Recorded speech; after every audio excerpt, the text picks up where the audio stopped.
Aujourd'hui, je te parle d'un sujet dont tu as sûrement déjà entendu parler ou même vécu, la procrastination. Si tu sais pas c'est quoi, ben c'est assez simple. C'est le fait de remettre à plus tard quelque chose que tu pourrais faire aujourd'hui. Est-ce que ça te sonne une cloche?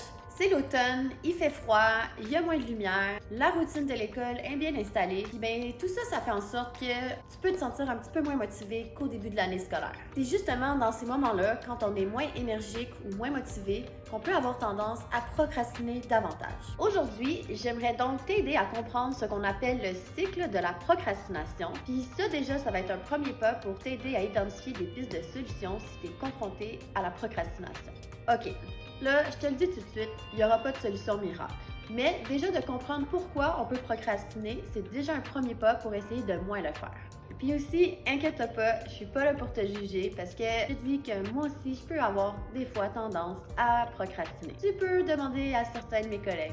Hein, Justine? Sache que la procrastination, ça peut être dans tous les domaines de ta vie, que ce soit à l'école, les tâches ménagères, des activités sportives. Donc, admettons que tu as un devoir de lecture à faire pour ton cours de français. Et ce devoir-là, ben, ça te fait pas vivre des émotions positives, ça t'apporte pas vraiment de plaisir de penser à faire cette tâche-là. Au contraire, tu vas ressentir peut-être de l'ennui à faire ça, de l'anxiété parce que tu sais pas trop par où commencer, donc rien de très positif.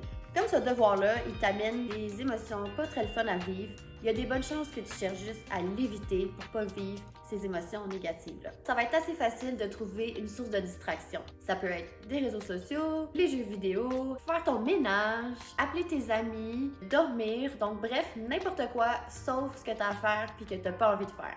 Aussi, ton esprit va avoir tendance à te créer une excuse pour en fait justifier que tu fais pas la tâche que tu as à faire. Par exemple, tu as encore le temps, tu es trop fatigué, ton ami a besoin de toi. Bref, ton devoir, tu le feras pas.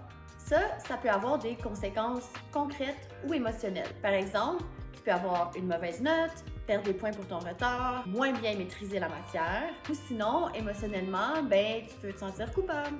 Tu peux faire monter ton niveau d'anxiété aussi parce que tu es à la dernière minute. Bref, procrastiner, ça finit rarement en positif. Mais je te rassure, il y a quand même des pistes de solutions. La première, c'est d'essayer de comprendre quelle tâche t'évites, puis aussi quelle émotion tu évites en ne faisant pas cette tâche-là. Ça, c'est la première étape pour t'aider à passer à l'action puis à briser le cycle de la procrastination. La deuxième étape, ben, j'ai pas tout à fait encore écrit la suite de ma capsule, donc je t'en parle plus tard.